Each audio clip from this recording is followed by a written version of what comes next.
Diusir dari rumah oleh adik ipar. Setelah ia tahu kalau aku yang membiayai kuliahnya, ia langsung menyesal. Halo Bunda, semoga Bunda semuanya dalam keadaan sehat dan bahagia ya. Sebelum masuk ke ceritanya, jangan lupa like, komen dan subscribe channel ini ya. Selamat menonton. Hari itu, langit begitu cerah. Sinar matahari pagi menyelinap lewat jendela kamar, membentuk pola-pola cahaya di lantai kayu yang masih terasa dingin. Aku, Dinda, duduk di tepi tempat tidur, memandangi Mas Gilang yang sedang bersiap untuk berangkat kerja. Ia mengikat dasinya dengan rapi di depan cermin. Sesekali melirikku melalui pantulan kaca. "Din, kamu kenapa? Dari tadi diam saja," tanyanya sambil berbalik, kedua tangannya memegang pundakku. Aku menarik napas panjang. Sudah seminggu ini aku memikirkan hal itu. Setiap kali melihat Fatim pulang kuliah dengan wajah lelah tapi penuh semangat, dadaku sesak. Aku tahu betapa ia berjuang untuk pendidikannya. Dan aku juga tahu betapa keluarga ini kesulitan membiayainya setelah ayah mertuaku meninggal. "Mas, aku ingin bicara sesuatu." Suaraku gemetar. Ia langsung duduk di sebelahku, matanya berbinar penuh perhatian. "Ada apa, sayang? Kamu bisa cerita apa saja padaku." Aku menggenggam tangannya erat-erat. Aku tahu keadaan keuangan keluarga kita sedang tidak baik-baik saja. Tapi, aku tidak tega melihat Fatim harus berhenti kuliah. Dia begitu cerdas. "Mas, aku punya tabungan dari warisan ayah." Belum sempat aku menyelesaikan kalimat, Mas Gilang sudah menggeleng keras. "Tidak, Dinda. Aku tidak akan pernah membiarkanmu menggunakan uang warisanmu untuk keluarga kami. Itu hakmu. Tapi ini bukan sekadar uang, Mas." Bantahku. Suaraku mulai meninggi. "Ini tentang masa depan adikmu. Aku sudah hitung. Tabunganku cukup untuk membiayainya sampai lulus. Aku ingin melakukan ini." Ruangan itu tiba-tiba terasa sunyi. Mas Gilang menatapku lama. Matanya berkaca-kaca. "Kamu yakin? Ini bukan jumlah kecil, Din. Dan aku tidak bisa menjamin kapan bisa mengembalikannya." Aku tersenyum lemah. "Aku tidak butuh pengembalian. Tapi, ada satu syaratku." "Apa itu?" "Fatim tidak boleh tahu uangnya berasal dariku," kataku tegas. "Biarlah dia berpikir itu dari kerja kerasmu. Aku tidak ingin dia merasa berhutang budi atau mempermalukanmu seperti yang selalu dia lakukan." Mas Gilang menyelesaikan kalimatku, suaranya getir. Kami saling memandang dalam diam. Ia tahu betul bagaimana Fatim memperlakukanku selama ini, selalu merendahkan, menganggapku tidak pantas untuk kakaknya. Tapi aku tidak ingin hal itu menjadi alasan untuk tidak membantunya. Akhirnya, Mas Gilang menghela napas panjang. "Baiklah, tapi aku punya syarat juga. Jika suatu hari nanti Fatim melewati batas, jika dia menyakitimu lagi, aku akan memberitahunya kebenaran ini. Janji." Aku mengangguk pelan. "Janji." Hari itu juga kami pergi ke bank bersama. Aku masih ingat betapa berat langkahku saat menandatangani formulir transfer pertama. Tapi ketika melihat nominal itu terkirim ke rekening orang tua mertua, ada kelegaan aneh yang mengisi relung hatiku. "Ini hanya antara kita berdua, ya?"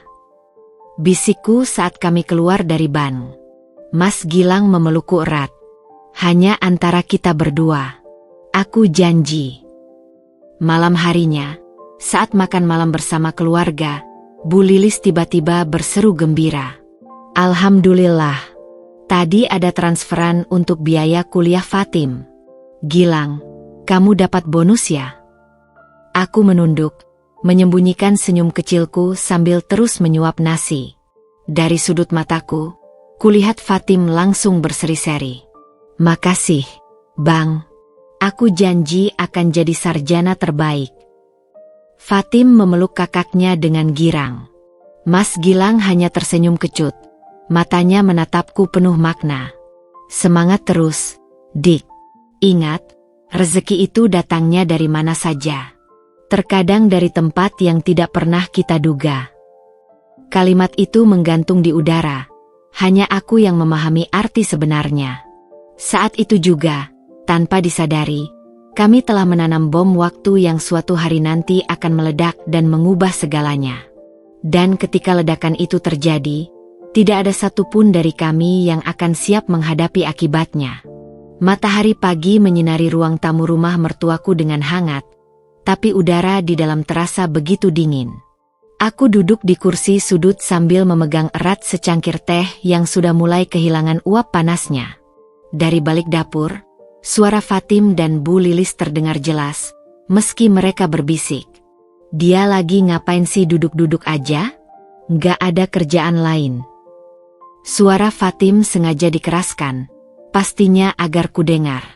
Tanganku sedikit gemetar, membuat teh dalam cangkir bergoyang kecil. Aku menelan ludah, mencoba mengabaikannya. Sudah 3 bulan sejak aku dan Mas Gilang mulai membiayai kuliahnya secara diam-diam. Tapi sikapnya padaku malah semakin buruk. Bu Lilis menjawab dengan suara rendah. Sudah, Fatim. Dinda kan juga punya kesibukannya sendiri. Kesibukan apa? Scroll-scroll HP seharian. Ledek Fatim lagi. Kali ini disertai tawa kecil yang membuat tengkuku panas. Aku menarik napas dalam-dalam. Seharusnya aku sudah terbiasa dengan perlakuannya sejak pertama kali Mas Gilang membawaku ke rumah ini setahun lalu. Tapi tetap saja, setiap kali mendengar hinaannya, rasanya seperti ditusuk-tusuk jarum kecil di jantung. Pagi itu, seperti biasa, aku yang menyiapkan sarapan untuk seluruh keluarga. Padahal tanganku masih perih karena luka bakar kecil saat memasak semalam. Tapi tak ada yang memperhatikan, apalagi menanyakan. Kak, kopinya kurang manis. Teriak Fatim tiba-tiba dari meja makan. Aku segera beranjak, tapi kakiku tersandung ujung karpet. Cangkir teh yang kugenggam terjatuh, pecah berantakan di lantai. Dasar ceroboh. Hardik Fatim. Itu kan set porselen mahal pemberian Tante Ira. Dengan cepat aku berlutut membersihkan pecahan itu. Jari telunjukku tak sengaja tersayat, tapi aku memaksakan diri untuk terus membersihkan sambil menahan pedih. Maaf, aku akan ganti. Dari uang siapa? Pasti uang kakakku lagi, sergah Fatim sinis. Matanya menyorot tajam. Kamu pikir dengan jadi istri kakakku, kamu berhak menghamburkan uang kami? Aku menggigit bibir bawahku sampai nyaris berdarah. Ingin sekali aku berteriak padanya bahwa justru uangku yang membiayai hidupnya selama ini. Tapi bayangan janjiku pada Mas Gilang menghentikanku. Bu Lilis yang melihat kejadian itu hanya menghela napas. Sudah, Fatim. Dinda kan tidak sengaja. Tapi Fatim sudah berdiri, mendekatiku dengan langkah penuh ancaman. Dengar baik-baik, Kak Dinda. Aku tahu kamu hanya modal cantik doang. Keluarga kami butuh seseorang yang bisa membawa manfaat, bukan cuma jadi beban. Setiap katanya seperti pukulan telak. Aku mencoba membela diri. Aku selalu berusaha membantu. Bantu apa? Mencuci piring? Memasak? Pembantu juga bisa melakukan itu. Potongnya kasar. Air mataku sudah di ujung kelopak, tapi aku takkan memberinya kepuasan melihatku menangis. Dengan sisa harga diri, aku berdiri dan menghadapnya. Fatim, aku istri kakakmu. Aku mencintainya dan keluarga ini. Tolong hormati itu. Untuk sesaat, matanya terlihat terkejut. Mungkin karena biasanya aku hanya diam. Tapi kemudian wajahnya kembali mencibir. Cinta? Di dunia nyata, cinta butuh lebih dari sekedar kata-kata kosong. Ia meninggalkanku berdiri di antara pecahan porselen dan tetesan darah kecil dari jariku. Saat itulah telepon genggamku bergetar. Pesan dari Mas Gilang. Din, transfer untuk semester Fatim sudah aku proses. Kamu yang bayarkan? Aku lagi di lapangan nggak bisa ke bank. Aku menatap layar HP lama, lalu melihat ke arah Fatim yang sedang asyik memamerkan tas baru ke ibunya. Tas yang kemarin kubelikan diam-diam dengan uangku, karena katanya butuh untuk ke kampus. Ironi hidup ini kadang terlalu menyakitkan untuk ditertawakan. Hari ini setelah aku diusir, tak lama kemudian hujan deras mengguyur jalanan ketika aku akhirnya menyerah dan menekan nomor Rara di ponselku. Bunyi dering telepon terasa seperti hitungan mundur sebelum aku benar-benar kehilangan sisa harga diri yang masih tersisa. Dinda? Suaramu kenapa? Kamu baik-baik saja? Suara Rara yang penuh kekhawatiran langsung menyambut. Aku menekan bibirku keras-keras, mencoba menahan isak yang mengganjal di tenggorokan. Ra, bisakah aku menginap di rumahmu malam ini? Suaraku pecah, hampir tak terdengar di balik gemuruh hujan. Dinda, kamu di mana sekarang? Aku jemput. Aku melihat sekeliling. Aku sudah berjalan tanpa tujuan selama hampir 2 jam sejak diusir Fatim. Kaki-kakiku pegal, baju basah kuyup, dan koper kecilku mulai terasa berat seperti berisi batu. Aku dekat minimarket depan kompleksmu, jawabku sambil menggigil. Tunggu di sana. Jangan pergi kemana-mana. Tak sampai 10 menit kemudian, mobil Rara meluncur dengan cepat dan berhenti tepat di depanku. Dia langsung melompat keluar tanpa peduli hujan. Wajahnya pucat melihat kondisiku. Astaga, Dinda, kamu kedinginan. Rara segera melepas jaketnya dan menyelimutkannya di pundakku yang basah. Tangannya yang hangat memegang erat tanganku yang sudah membeku. Ayo cepat masuk mobil. Begitu pintu mobil tertutup, air mata yang selama ini kutahan akhirnya meledak. Rara tidak mengatakan apa-apa, hanya memelukku erat sambil sesekali mengelus punggungku. Aroma parfumnya yang familiar membuatku sedikit tenang. Dia mengusirku. Ra, aku terbata-bata di antara isak tangis. Fatim bilang aku hanya beban. Dan Bu Lilis, dia hanya diam melihat semuanya. Rara menarik napas dalam. Gilang? Dia di mana? Lagi dinas luar kota.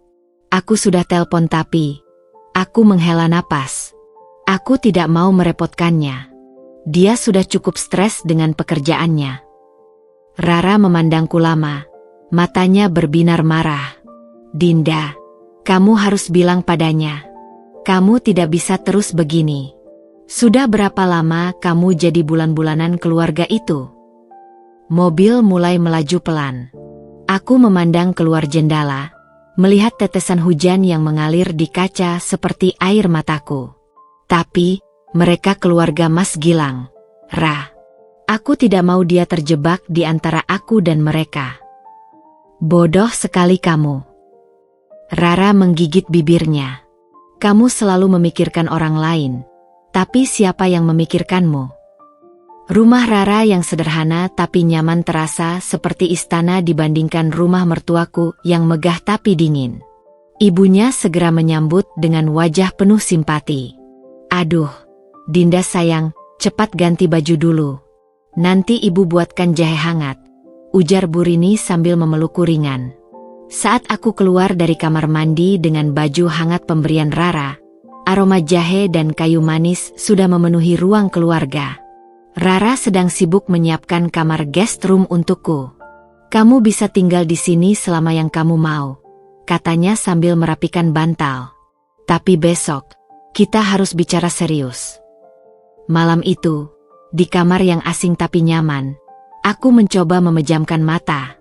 Tapi bayangan wajah sinis Fatim terus menghantuiku. Telepon berdering. Mas Gilang. Aku menatap layar yang menyala lama sekali. Sebagian diriku ingin menjawab, ingin mendengar suaranya yang selalu bisa menenangkanku. Tapi sebagian lain takut jika nanti dia memintaku pulang, memintaku kembali ke tempat di mana aku tidak diinginkan. Akhirnya, aku mematikan telepon dan memeluk bantal erat-erat. Di luar, hujan masih turun deras, seolah alam sedang menangis untuk menggantikanku. "Tidurlah, Dinda," bisikku pada diri sendiri. Besok akan lebih baik." Tapi jauh di lubuk hati, aku tahu besok mungkin akan membawa badai yang lebih besar. Karena rahasia yang kusimpan selama ini, tentang uang kuliah Fatim, mulai terasa seperti bom waktu yang siap meledak kapan saja. Dan ketika saat itu tiba, tidak ada yang akan siap menghadapi akibatnya. Pagi itu, sinar matahari menyelinap melalui tirai jendela kamar Rara, membangunkanku dari tidur yang tidak nyenyak. Mataku masih bengkak akibat tangisan semalam, dan kepalaku terasa berat seperti diisi batu. Aku meraih ponsel yang tergeletak di samping bantal, 5 panggilan tak terjawab dari Mas Gilang, dan belasan pesan yang belum kubaca. "Din, aku baru dengar kabar dari tetangga. Fatim usir kamu? Aku sedang dalam perjalanan pulang sekarang. Tolong jawab teleponku. Aku khawatir." "Dinda, aku sampai rumah dalam 2 jam. Di mana kamu sekarang?" Jari-jariku gemetar menatap layar. Sebagian diriku ingin segera meneleponnya, ingin mendengar suaranya yang selalu bisa menenangkanku. Tapi rasa sakit karena diusir dari rumah yang seharusnya menjadi tempat tinggalku masih terlalu segar. "Sudah bangun?" Rara menyibakkan pintu kamar dengan satu tangan sambil membawa nampan berisi sarapan. Matanya langsung menyipit melihat ekspresiku. "Dari Mas Gilang." Aku mengangguk pelan, menaruh ponsel di atas tempat tidur. Dia sedang dalam perjalanan pulang. Tapi aku belum siap bertemu dengannya. Rara duduk di tepi tempat tidur, wajahnya serius. "Dinda, kamu harus bicara padanya. Ini sudah keterlaluan.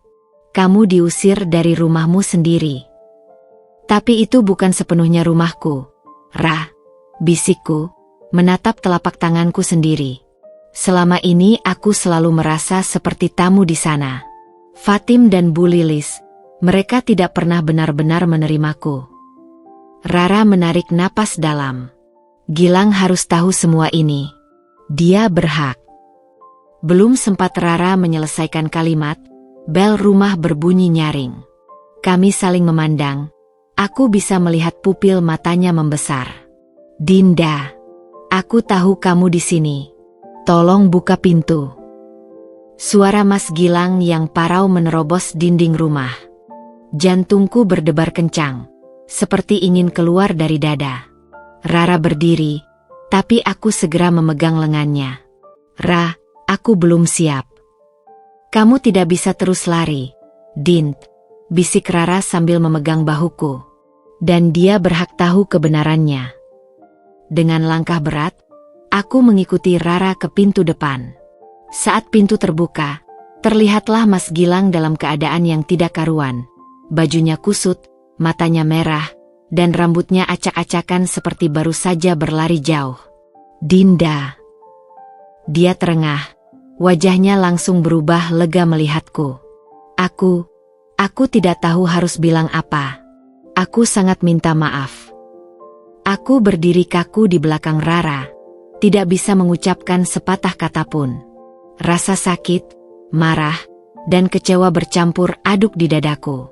Mas Gilang mencoba mendekat, tapi Rara menghalanginya. "Sebentar, Mas. Dinda sedang tidak dalam keadaan baik. Apa yang Fatim lakukan sangat keterlaluan." "Aku tahu." Mas Gilang mengangguk cepat, matanya tidak lepas dariku. "Aku sudah bicara dengan Fatim. Dia mengaku segala sesuatu." Aku mengerutkan kening. "Mengaku apa?" Suaraku serak karena semalam menangis. Mas Gilang menarik napas dalam. Dia bilang, dia sengaja mengusirmu karena mengira aku akan memilih dia daripada kamu. Dia tidak tahu kalau selama ini. "Tidak." Aku memotongnya tiba-tiba. Panik. Jangan bilang tentang itu. Rara memandang kami bergantian, bingung. Tentang apa? Ada apa yang tidak aku tahu? Mas Gilang menatapku dalam-dalam, matanya berbinar air. Dinda, aku tidak bisa terus menyimpan rahasia ini. Aku sudah terlalu lama diam melihatmu disakiti. Mas, jangan, bisikku. Tapi sudah terlambat. Selama ini, biaya kuliah Fatim sepenuhnya berasal dari tabungan Dinda.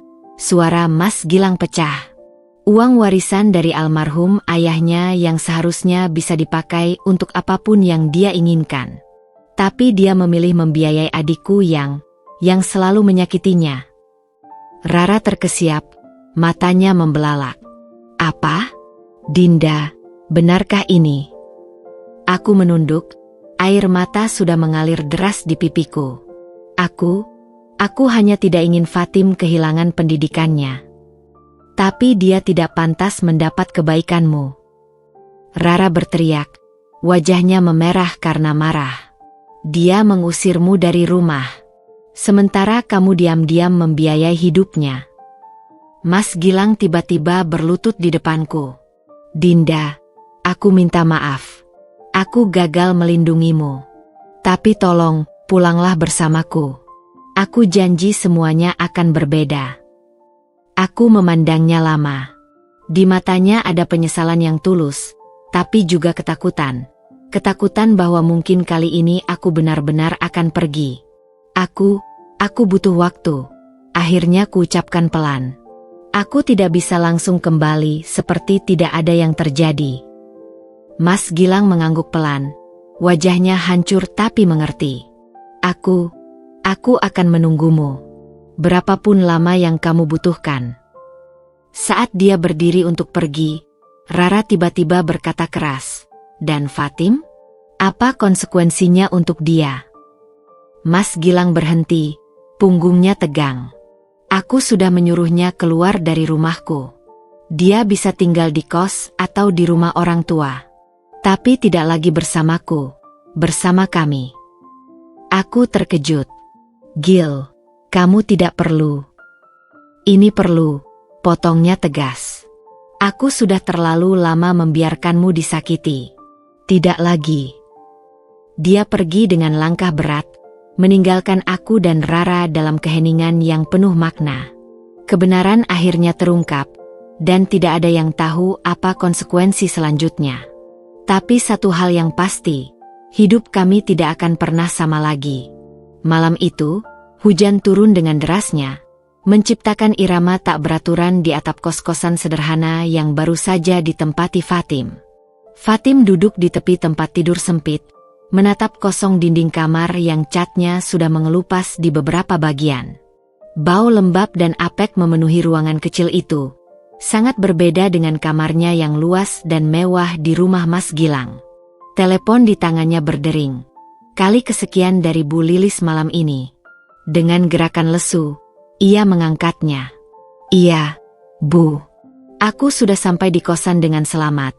Suaranya datar, tanpa emosi. Fatim, nak, kamu harus minta maaf pada Dinda. Kakakmu sangat marah. Dia bukan kakakku lagi. Fatim memotong dengan suara melengking. Dia memilih perempuan itu daripada darah dagingnya sendiri. Air mata panas mengalir di pipinya. Ia masih tidak bisa mempercayai apa yang terjadi hari ini. Mas Gilang, kakak yang selalu memanjakannya, tiba-tiba mengusirnya dari rumah dengan kata-kata pedas yang masih terngiang di telinganya. Kamu tidak pantas disebut adikku. Pergi dari sini sebelum aku mengatakan hal-hal yang akan kita sesali. Dan yang paling menghancurkan, kebenaran bahwa selama ini biaya kuliahnya berasal dari Dinda. Perempuan yang selalu ia rendahkan, ia anggap tidak pantas untuk kakaknya. Fatim, dengarkan ibu. Sudah, Bu. Aku bisa mengurus diriku sendiri. Fatim menutup telepon dengan kasar. Dia melemparkan ponselnya ke kasur dan membuka laptopnya dengan gerakan kasar. Saat membuka email kampus, matanya membelalak.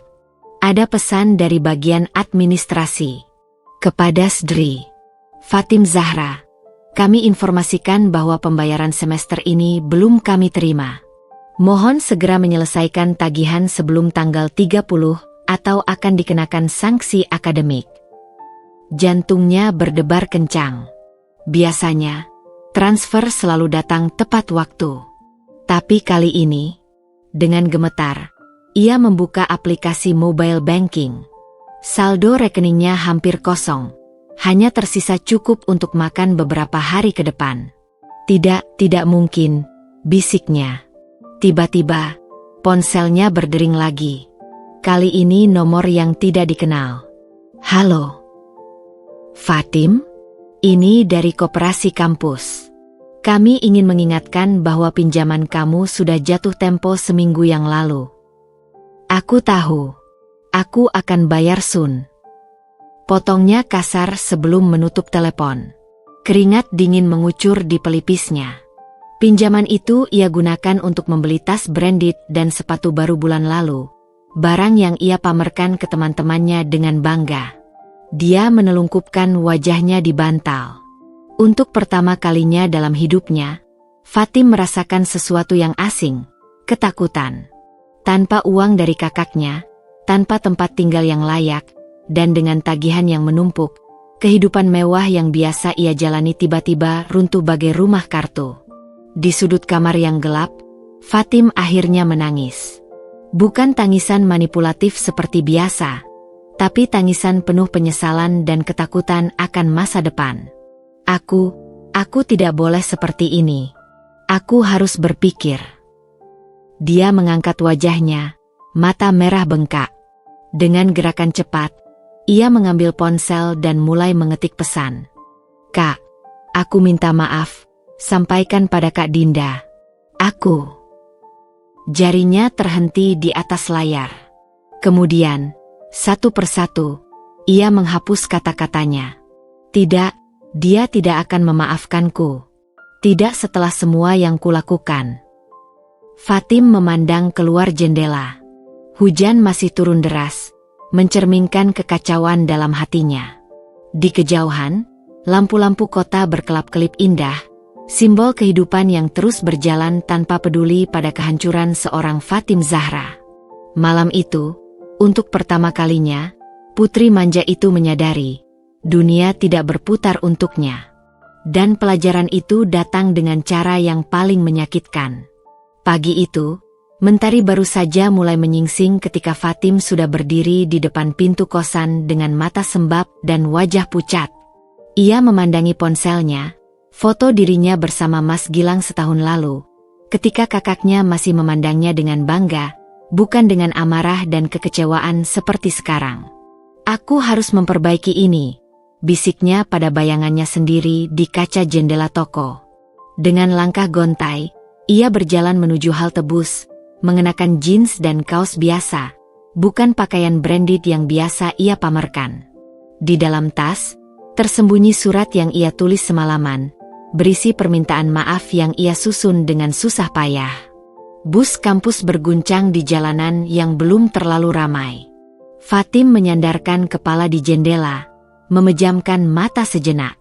Semalam, ia bermimpi buruk. Mimpi di mana semua orang yang pernah ia sakiti, termasuk Dinda, mengepungnya sambil menunjuk-nunjuk dengan tatapan penuh kebencian. Turun. Ayo cepat, jangan berlama-lama. Teriak kondektur bus, menyadarkannya dari lamunan. Kampusnya masih sepi ketika ia tiba. Fatim langsung menuju kantor administrasi dengan jantung berdebar kencang. Permisi, Bu. Saya Fatim Zahra, mau bertanya tentang tagihan semester. Petugas di belakang meja mengangkat mata, lalu mengklik-klik komputernya. Iya, tagihanmu belum lunas. Kalau tidak dibayar minggu ini, kamu tidak bisa ikut ujian akhir. Tapi Bu, saya ada masalah keluarga. Bisa minta perpanjangan waktu? Suara Fatim gemetar. Petugas itu menghela napas. Kebijakan kampus tidak bisa ditawar. Sudah banyak mahasiswa lain yang bayar tepat waktu. Fatim menggigit bibir bawahnya sampai nyaris berdarah. Kalau saya mau mengajukan beasiswa darurat. Pendaftarannya sudah ditutup bulan lalu. Lagi pula, petugas itu memandangnya dari atas ke bawah. Kamu kan anak orang mampu. Lihat saja tas yang kemarin kamu bawa. Wajah Fatim memerah. Tas branded pemberian Mas Gilang di ulang tahunnya itu sekarang terasa seperti aib. Saya akan cari cara, bisiknya sebelum berbalik pergi. Di koridor kampus, beberapa teman sekelasnya melemparkan pandangan aneh. Bisik-bisik mulai terdengar. Itu loh, anak yang biasa pamer tas mahal. Katanya sekarang diusir dari rumah kakaknya. Dengar-dengar gara-gara dia sombong sama kakak iparnya. Fatim mempercepat langkah, menuju toilet kampus. Begitu pintu tertutup, ia menekur di wastafel, napasnya tersengal-sengal. Air matanya jatuh deras, bercampur dengan air keran yang ia guyurkan ke wajahnya. Tidak, aku tidak boleh seperti ini, katanya pada bayangannya di cermin. Aku Fatim Zahra. Aku selalu bisa mendapatkan apa yang aku mau. Dengan gerakan cepat, ia mengeluarkan ponsel dan menelpon satu nomor yang ia hafal di luar kepala. Pak Harjo? Saya Fatim. Saya mau ambil tawaran Bapak yang dulu. Suara di seberang telepon terdengar bersemangat. Wah, akhirnya kamu sadar juga. Besok bisa mulai kerja. Bisa. Jawab Fatim singkat. Jam 8 malam di klub. Jangan telat. Fatim menutup telepon dengan wajah hampa. Pak Harjo adalah pemilik klub malam tempat beberapa temannya bekerja sebagai hostes. Ia pernah menawarinya pekerjaan dengan bayaran besar. Pekerjaan yang selama ini ia anggap terlalu rendahan untuknya. Tapi sekarang, dengan tagihan menumpuk dan tidak ada lagi kiriman uang dari kakaknya, pilihannya habis.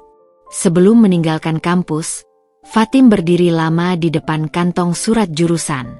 Surat permintaan maaf untuk Mas Gilang masih tergenggam di tangannya. Maaf, Kak, bisiknya. Tapi alih-alih memasukkannya ke dalam kotak surat, ia meremasnya menjadi bola kecil dan membuangnya ke tempat sampah. Permintaan maaf tidak akan membayar tagihanku, katanya pada diri sendiri sambil menatap surat itu tergeletak di antara sampah-sampah lain. Malam itu, untuk pertama kalinya, Fatim berdiri di depan klub malam mewah dengan rok mini dan make up tebal. Ia menarik napas dalam-dalam sebelum mendorong pintu masuk. Di dalam, musik keras dan lampu berkedip-kedip menyambutnya. Bau alkohol dan parfum menyengat memenuhi udara. Ini awal yang baru, bisiknya, memaksakan senyum palsu. Tapi jauh di lubuk hatinya, ia tahu, ia baru saja melangkah lebih dalam ke dalam lubang kehancuran. Dan tidak ada jalan untuk kembali.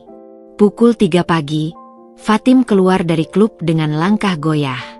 Bau alkohol dan asap rokok melekat kuat di bajunya, membuatnya mual. Ia menyandar di dinding belakang klub, menarik napas dalam-dalam untuk menahan rasa pusing yang menyerang. Gaji pertama kamu, ujar Pak Harjo tadi sambil menyelipkan beberapa lembar uang ke dalam kantong roknya. Jumlahnya jauh lebih kecil dari yang dijanjikan, tapi Fatim terlalu malu untuk protes. Angin malam menusuk kulitnya yang hanya ditutupi baju tanpa lengan. Ia merogoh tas kecilnya. Telepon genggamnya penuh dengan notifikasi pesan dari teman-teman kuliah yang menanyakan keadaannya. Dengan gerakan kasar, ia mematikan ponselnya. Mereka hanya ingin melihatku jatuh, geramnya dalam hati. Sebuah mobil hitam melambat di depannya. Jendela terbuka, memperlihatkan wajah pria parubaya yang tersenyum menggoda. Mau tumpangan, Dik? Fatim ingin menolak, tapi bayangan harus menunggu taksi di tengah malam sendirian membuatnya menggigil. Dengan ragu, ia mengangguk.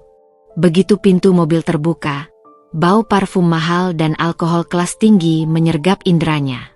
Pria itu memperkenalkan diri sebagai pengusaha properti, tapi matanya yang jelalatan membuat Fatim tidak nyaman. Kamu baru kerja di sini? Aku sering ke klub itu tapi belum pernah lihat wajah cantik sepertimu. Goda pria itu sambil tangannya mulai merayap di pahanya. Fatim menahan dorongan untuk menjauh. Saya hanya butuh tumpangan ke kosan saja, Pak. Pria itu tertawa. Santai, aku tidak akan makan kamu. Tapi kamu harus tahu, di dunia ini tidak ada yang gratis. Jantung Fatim berdegup kencang ketika tangan pria itu semakin berani. Tiba-tiba, mobil berhenti di depan sebuah hotel mewah. Aku punya suite di lantai atas. Mau minum sesuatu yang lebih spesial? Fatim melihat jam tangannya. Hampir subuh. Ia harus kuliah pagi ini, tapi tagihan semester dan ancaman drop out bergema di kepalanya. Saya tidak. Aku akan bayar 5 kali lipat dari apa yang kamu dapat malam ini, bisik pria itu, mengeluarkan beberapa lembar uang pecahan besar. Uang itu berkilau di bawah lampu jalan. Fatim memandanginya lama, lalu menutup mata. 1 jam saja, bisiknya hampir tak terdengar. Pukul 7 pagi, Fatim tiba di kosan dengan wajah pucat dan mata merah. Ia langsung masuk kamar mandi, menggosok tubuhnya dengan sabun sampai kulitnya memerah. Air panas tidak bisa menghilangkan perasaan kotor yang menyelimutinya. Di depan cermin, ia menatap bayangannya sendiri. Ini hanya sementara, katanya pada refleksinya. Begitu tagihan terbayar, aku berhenti. Tapi ketika ia membuka dompet dan menghitung uang yang diterimanya tadi malam, cukup untuk membayar 2 semester kuliah sekaligus. Sesuatu dalam dirinya berubah. Ini lebih mudah dari yang kukira, bisiknya, memandangi tumpukan uang itu. Teleponnya berdering. Bu Lilis. Fatim mengabaikannya. Pesan teks masuk dari kakaknya. Fatim, aku ingin kita bicara. Aku khawatir denganmu. Dia melemparkan ponselnya ke kasur. Khawatir? Sekarang dia khawatir. Dengan gerakan cepat, ia memakai baju kuliah dan merias wajahnya untuk menutupi lingkaran hitam di matanya. Di kampus, Fatim berjalan dengan kepala tegak seolah tidak ada yang terjadi. Ketika beberapa temannya meliriknya aneh, ia justru tersenyum lebih lebar. Fatim, kamu baik-baik saja? Kamu tidak datang kemarin? Tanya Rani, teman sekelasnya. Aku baik-baik saja. Bahkan lebih baik, jawabnya sambil mengeluarkan dompet kulit baru dari tasnya. Lihat, baru beli kemarin. Rani mengerutkan kening. Tapi, aku dengar kamu. Dengar apa? Jangan percaya rumor sembarangan. Potong Fatim tajam sebelum berbalik pergi. Di kantor administrasi, ia dengan bangga membayar tagihan semester penuh. Petugasnya terkejut. Lunas sekaligus? Kamu dapat beasiswa. Fatim tersenyum misterius. Lebih baik dari beasiswa. Sepulang dari kampus, ia mengirim pesan ke Pak Harjo. Saya mau kerja lagi malam ini. Balasannya cepat datang. Pulang jam 2. Bawa baju seksi. Fatim memandangi pesan itu lama. Tiba-tiba, teleponnya berdering. Nomor tidak dikenal. Halo. Selamat siang. Ini dari RS Cempaka. Kami mencoba menghubungi keluarga Bu Lilis. Anda terdaftar sebagai kontak darurat. Dada Fatim sesak. Ibu saya, apa yang terjadi? Beliau dibawa ke UGD pagi ini karena tekanan darah tinggi. Kondisinya stabil sekarang. Tapi Fatim tidak mendengar sisanya. Pikirannya berputar-putar. Ibu sakit karena stres memikirkan dia. Saya akan ke sana segera, gumamnya. Tapi ketika ia melihat jam, hanya tinggal 6 jam sebelum shiftnya di klub dimulai, ia berdiri terpaku di tempat. Ibu akan baik-baik sendiri. Rumah sakit sudah merawatnya, bisiknya meyakinkan diri. Dengan langkah berat, ia berbalik menuju lemari, mencari baju paling seksi yang dimilikinya. Malam itu, sementara Bu Lilis terbaring lemah di rumah sakit, Fatim tersenyum manis pada pria-pria hidung belang yang membelikannya minuman mahal. Setiap tegukan anggur merah terasa seperti racun yang perlahan membunuh jiwa lamanya. Tapi entah mengapa, ia terus minum. RS Cempaka sepi ketika aku dan Mas Gilang tiba larut malam itu. Lampu neon di lorong rumah sakit menerangi wajah kami yang lelah dan penuh kekhawatiran. Bau antiseptik menusuk hidung, menambah rasa tidak nyaman yang sudah menggerogoti perutku sejak menerima telepon dari pihak rumah sakit tentang kondisi Bu Lilis. "Dinda, kamu tidak harus ikut." Mas Gilang memegang lenganku lembut saat kami berjalan menuju ruang UGD. Aku menggeleng, menatap lurus ke depan. "Ibu masih keluargaku, Mas. Aku harus datang." Padahal, di dalam hati, ada ribuan pertanyaan yang berputar-putar. Apakah Bu Lilis akan menerima kehadiranku? Atau jangan-jangan aku hanya akan memperburuk keadaan seperti yang selalu dikatakan Fatim? Saat kami sampai di depan kamar pasien, suara teriakan familiar membuat kami berdua kaget. "Saya tidak butuh obat. Saya butuh anak saya. Fatim mana? Kenapa dia tidak datang?" Suara Bu Lilis yang biasanya lemah dan kalem sekarang terdengar parau dan penuh kepanikan. Melalui kaca jendela, aku melihatnya terbaring lemah di tempat tidur. Wajahnya pucat dengan infus menancap di tangannya yang kurus. Mas Gilang langsung masuk. "Bu, aku di sini." Wajah Bu Lilis berubah lega sebentar sebelum kembali tegang. "Gilang, di mana Fatim? Sudah 3 hari dia tidak menjenguk. Tidak telepon, ibu khawatir." Aku berdiri di ambang pintu, ragu apakah harus masuk atau tidak. Tapi sebelum bisa memutuskan, Bu Lilis sudah melihatku. "Dinda." Suaranya bergetar. "Bu, saya minta maaf datang." "Tidak, kamu jangan minta maaf." Tangis Bu Lilis tiba-tiba. "Aku yang harus minta maaf, aku yang buta selama ini." Dia mengulurkan tangannya ke arahku. Aku terpaku di tempat, tidak menyangka reaksi ini. Mas Gilang memberi isyarat agar aku mendekat. "Bu, bagaimana kondisi ibu?" Tanyaku pelan sambil memegang tangannya yang dingin. "Dokter bilang tekanan darahku tinggi sekali. Stres katanya." Dia menarik napas berat. Aku tidak bisa tidur memikirkan Fatim. Dia menghilang. "Dinda. Tidak pulang ke kos, tidak ke kampus." Mas Gilang mengerutkan kening. "Aku akan cari dia, Bu. Jangan khawatir." Tiba-tiba, Bu Lilis memegang erat tanganku. "Dinda, aku tahu Fatim banyak bersalah padamu. Tapi tolong, bantu temukan dia. Kamu selalu lebih bijak darinya." Perkataan itu seperti pukulan di dada. Setelah semua yang terjadi, setelah semua hinaan dan sikap dinginnya, Bu Lilis justru meminta tolong padaku? Sebelum sempat menjawab, suara gaduh di lorong menarik perhatian kami. Seorang perawat terburu-buru masuk. "Keluarga Fatim Zahra?" Ada telepon dari Polsek Gambir. Dia ditahan karena terlibat perkelahian di sebuah klub malam. Ruangan seketika senyap. Wajah Bu Lilis menjadi semakin pucat. "Tidak mungkin, bukan anakku." Tapi aku melihat ekspresi Mas Gilang. Dia percaya. Dan entah mengapa, aku juga percaya. "Aku akan ke sana." Mas Gilang bergerak cepat ke pintu. Aku menarik jaketku. "Aku ikut." "Tidak, Dinda. Tempat itu tidak." "Mas, aku pernah bekerja sebagai relawan di daerah itu. Aku tahu cara berhadapan dengan polisi," kataku tegas. Dia menghela napas, akhirnya mengangguk. Perjalanan ke Polsek Gambir terasa seperti mimpi buruk.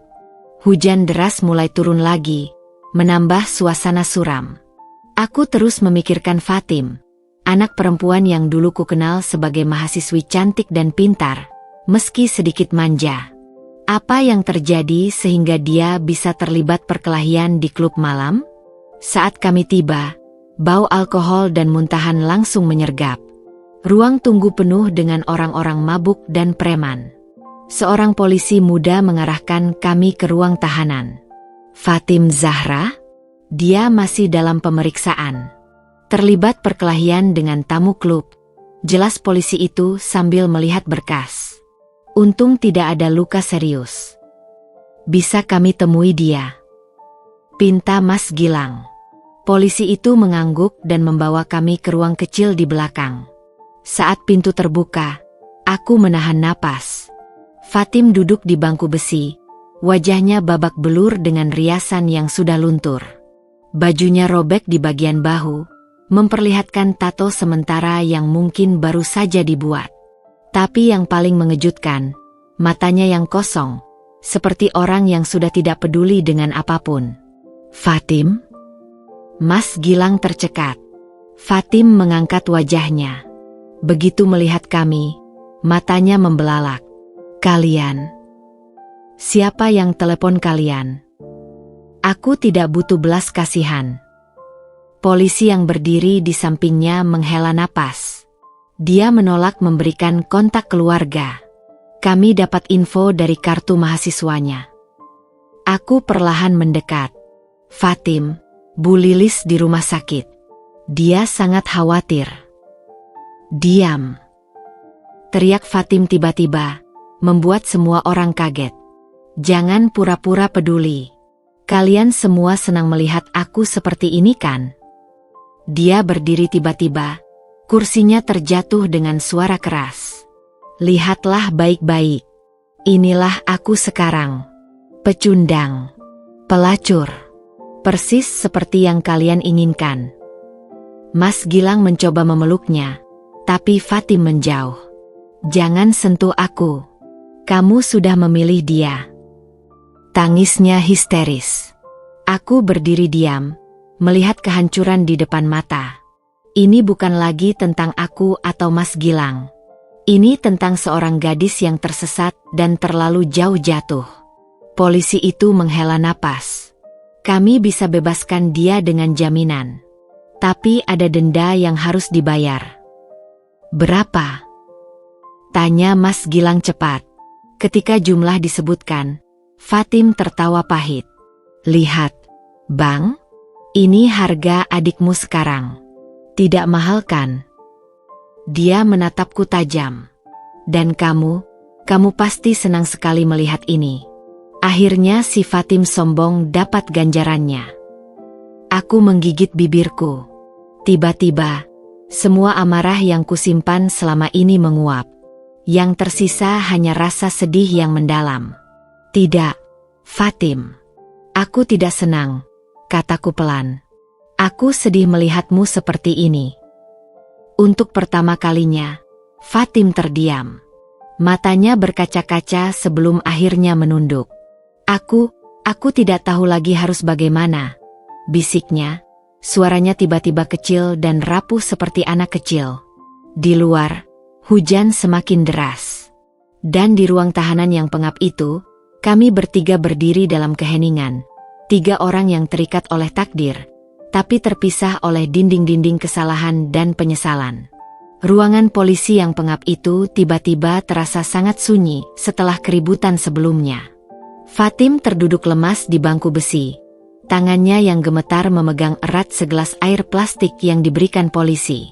Riasan matanya yang luntur meninggalkan bekas hitam di pipi, membuatnya terlihat 10 tahun lebih tua dari usia sebenarnya. Aku dan Mas Gilang duduk di seberangnya, dipisahkan oleh meja logam yang dingin. Bau alkohol masih menyengat dari tubuh Fatim, bercampur dengan aroma parfum murah yang terlalu menyengat. Kami bisa membawamu pulang setelah proses administrasi selesai, ujar Mas Gilang dengan suara serak. Ibu masih di rumah sakit. Dia sangat khawatir. Jangan bawa-bawa ibu. Fatim memotong, tapi kali ini tanpa amarah. Suaranya pecah, seperti anak kecil yang ketakutan. Aku tidak mau dia melihatku seperti ini. Aku mengamati perubahan sikapnya. Ini bukan lagi Fatim yang sombong dan penuh percaya diri. Ini seorang perempuan yang hancur, tersesat dalam hidupnya sendiri. Polisi yang bertugas masuk membawa beberapa dokumen. Silakan tanda tangan di sini untuk proses jaminan. Dan ini surat pernyataan tidak akan mengulangi perkelahian. Fatim menatap dokumen itu dengan mata kosong. Apa gunanya? Hidupku sudah hancur. Tidak ada yang tidak bisa diperbaiki, Dik. Mas Gilang mencoba meyakinkan. Fatim tiba-tiba menatapku. Matanya berbinar aneh. Kamu pasti sangat menikmati ini semua, ya? Melihatku jatuh seperti ini. Sebelum sempat ku jawab, Mas Gilang tiba-tiba membanting tangannya ke meja. Sudah cukup, Fatim. Berhenti menyalahkan Dinda untuk semua kesalahanmu. Suaranya yang keras membuat petugas polisi melirik ke arah kami. Fatim terkejut, tubuhnya menyentak. Abang tidak tahu apa-apa. Tidak, kamu yang tidak tahu. Mas Gilang menyela. Suaranya sekarang lebih rendah tapi penuh intensitas. Selama ini kamu menghina Dinda, menganggapnya rendah, tapi tahukah kamu siapa sebenarnya Dinda? Aku menarik lengan Mas Gilang. Mas, jangan. Ini bukan saat yang tepat. Tidak, Dinda. Dia harus tahu, potongnya tegas. Lalu menatap Fatim tajam. Uang kuliahmu selama ini, biaya hidupmu, semua berasal dari tabungan Dinda. Warisan almarhum ayahnya yang seharusnya bisa dia gunakan untuk apapun yang dia mau. Fatim membeku. Wajahnya berubah pucat. Apa yang kau katakan? Kamu dengar benar. Dindalah yang membiayaimu. Bukan aku.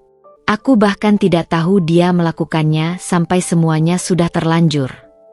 Ruangan itu tiba-tiba terasa sangat sempit. Fatim menatapku dengan ekspresi yang tidak bisa kubaca. Kejutan, ketidakpercayaan, dan sesuatu yang mirip rasa malu. Itu tidak mungkin, bisiknya, tapi suaranya tidak lagi yakin. Dia tidak pernah. Karena dia memintaku untuk tidak memberitahumu. Mas Gilang menyelesaikan. Dia tidak ingin kamu merasa berhutang budi.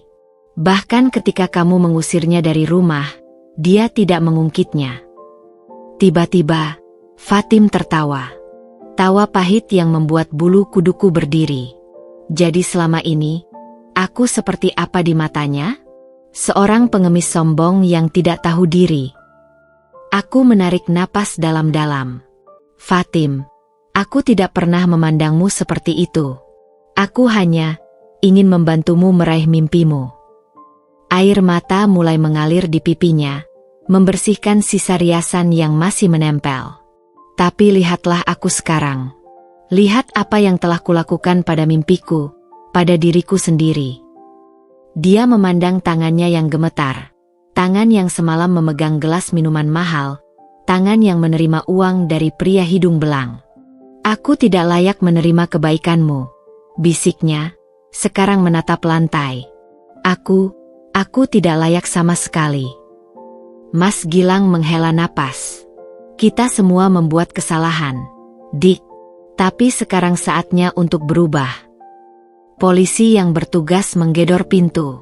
Proses selesai. Kalian bisa pulang. Fatim berdiri dengan gemetar. Saat kami berjalan keluar, dia berhenti di depan pintu, tidak berani menatapku. Kak Dinda, aku mengangkat tangan. Tidak sekarang, Fatim. Pulanglah, jenguk ibumu. Kita akan bicara lain waktu. Dia mengangguk pelan, air matanya jatuh ke lantai. Di luar, hujan sudah berhenti, meninggalkan udara segar yang jarang terasa di kota ini. Fatim berjalan di depan kami, tubuhnya yang biasanya tegak sekarang membungkuk seperti orang tua. Mas Gilang memegang tanganku erat. Apa yang akan kita lakukan sekarang? Aku memandangi Fatim yang sedang berjalan lambat ke arah taksi. Kita beri dia waktu. Dan kita berdoa agar dia menemukan jalannya kembali. Saat taksi yang membawa Fatim pergi, aku merasakan sesuatu yang aneh. Bukan dendam atau kemenangan, tapi belas kasihan. Karena akhirnya aku mengerti. Kadang, kebenaran yang paling pahit pun bisa membebaskan. Dan mungkin, bagi Fatim, inilah awal yang sebenarnya. Pagi itu, sinar matahari menyentuh wajahku pelan melalui jendela kamar Rara. Ya, aku kembali ke rumah Rara karena aku masih takut jika aku kembali ke rumah Mas Gilang sewaktu-waktu Fatim bisa mengusirku lagi. Lagi pula, Mas Gilang menjaga ibunya di rumah sakit, jadi aku harus lebih berhati-hati. Aku terbangun dengan kepala berat, ingatan semalam tentang Fatim, polisi, dan air mata yang tumpah masih segar dalam benak. Telepon genggam di samping bantal bergetar. Mas Gilang mengirim pesan. Fatim tadi malam sampai di rumah sakit. Dia tidur di samping ibu. Aku masih di sini menjaga mereka. Kamu baik-baik saja? Aku menatap pesan itu lama sebelum membalas singkat. Aku baik. Kabari aku kondisi mereka. Rara sudah duduk di meja makan ketika aku keluar dari kamar. Wajahnya langsung berkerut penuh kekhawatiran. Kamu kelihatan mengerikan. Tidurmu tidak nyenyak. Aku menggeleng sambil menuangkan kopi hangat ke dalam cangkir. Banyak yang harus dipikirkan. Dinda, Rara menatapku serius. Setelah semua yang Fatim lakukan padamu, kenapa kamu masih peduli? Cangkir di tanganku berhenti di tengah udara. Aku memandang Rara, mencoba mencari kata-kata yang tepat. Aku tidak tahu, Ra. Mungkin karena aku pernah berada di posisinya. Tersesat, marah pada dunia, merasa tidak ada yang memahamiku. Rara menghela napas. Tapi kamu tidak pernah menyakiti orang seperti dia. Setiap orang punya pertempurannya sendiri. Bisikku, menatap bayanganku di kopi hitam yang pekat. Rumah sakit lebih ramai ketika aku tiba siang itu. Aku berdiri lama di depan kamar Bu Lilis. Ragu apakah harus masuk atau tidak. Suara lembut dari dalam memutus kebimbanganku. Dinda? Masuklah, nak. Bu Lilis terlihat lebih segar dari kemarin, meski lingkaran hitam di matanya masih jelas. Fatim tidur di kursi samping tempat tidur. Wajahnya masih pucat dengan bekas riasan yang tidak sepenuhnya bersih. Bagaimana kondisi ibu? Tanyaku pelan, meletakkan buah-buahan yang kubawa di meja kecil. Lebih baik. Dokter bilang aku bisa pulang besok. Bu Lilis memandangi putrinya yang tertidur. Dia baru tertidur sejam yang lalu. Semalaman menangis. Aku mengangguk, tidak tahu harus berkata apa. Dinda. Bu Lilis tiba-tiba memegang tanganku. Aku ingin minta maaf. Untuk semuanya. Untuk sikapku. Untuk Fatim. Untuk semua penderitaan yang kami sebabkan padamu. Matanya berkaca-kaca. Aku buta. Aku selalu memanjakan Fatim, membenarkan semua kesalahannya. Dan ketika kamu datang, aku menganggapmu ancaman. Aku menahan air mata yang tiba-tiba mengancam jatuh. Ibu tidak perlu. Tidak, aku harus, potongnya tegas. Kamu yang tidak pernah kami hargai, justru menjadi orang yang paling berjasa bagi keluarga kami. Dia melihat ke arah Fatim. Dia menceritakan semuanya tadi malam. Tentang uang kuliah, tentang pekerjaannya di klub.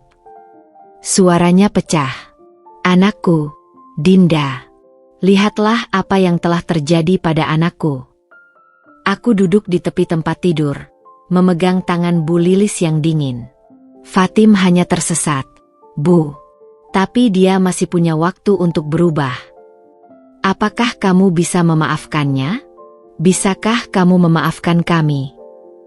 Pertanyaan itu menggantung di udara. Aku memandang Fatim yang tertidur lelah.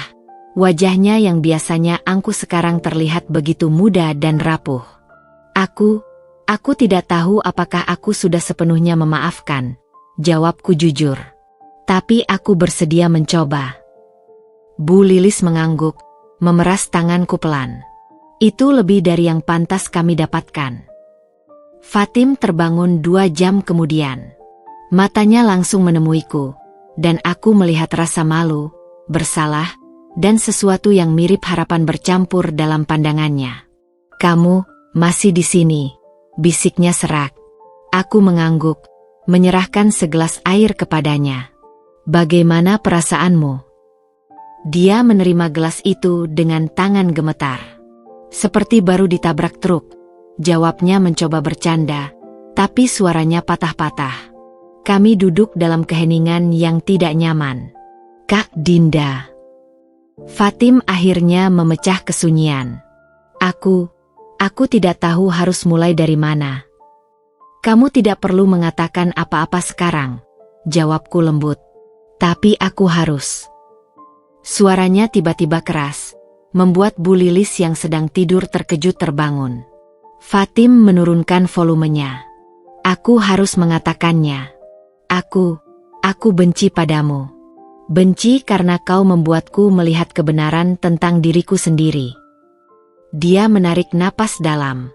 "Tapi yang lebih kubenci adalah bahwa setelah semua yang kulakukan, kau masih di sini. Kau masih peduli." Air mata mulai mengalir di pipinya. "Aku tidak layak, Kak. Aku tidak layak sama sekali." Bu Lilis mencoba menghampiri, tapi aku lebih dulu mengambil tangan Fatim. "Kita semua pernah melakukan hal yang membuat kita merasa tidak layak. Tapi bukan itu yang menentukan siapa kita." "Lalu apa?" dia bertanya, matanya penuh air mata.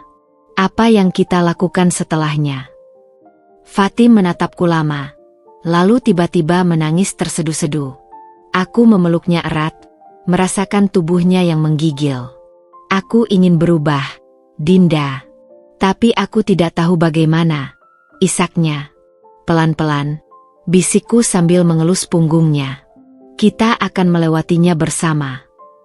Di luar jendela, matahari bersinar terang, menyinari 3 generasi perempuan dalam ruangan itu, seorang ibu yang menyesal, seorang anak yang tersesat, dan seorang menantu yang memilih memaafkan. Mungkin inilah arti keluarga sebenarnya. Bukan tentang darah, tapi tentang siapa yang tetap bertahan ketika badai datang. Dan badai ini, aku rasa, akan segera berlalu. 3 minggu telah berlalu sejak kejadian di rumah sakit, dan untuk pertama kalinya dalam waktu yang terasa begitu lama, aku berdiri di depan rumah yang dulu kutinggalkan dengan hati remuk. Rumah Mas Gilang. Pagi ini, langit biru cerah tanpa awan, seolah alam semesta sengaja menciptakan hari yang sempurna untuk sebuah permulaan baru. Fatim berdiri di sampingku, menggigit bibir bawahnya yang masih pucat. Tangannya yang menggenggam erat tas kecil bergetar halus. Aku tidak yakin bisa melakukan ini," bisiknya, suaranya serak. Aku menatapnya. Perubahan pada diri Fatim dalam 3 minggu terakhir cukup mencolok. Dia telah mewarnai rambutnya kembali ke hitam alami, membersihkan kukunya dari cat merah menyala, dan mengganti pakaian ketatnya dengan baju sederhana yang membuatnya terlihat seperti mahasiswi biasa.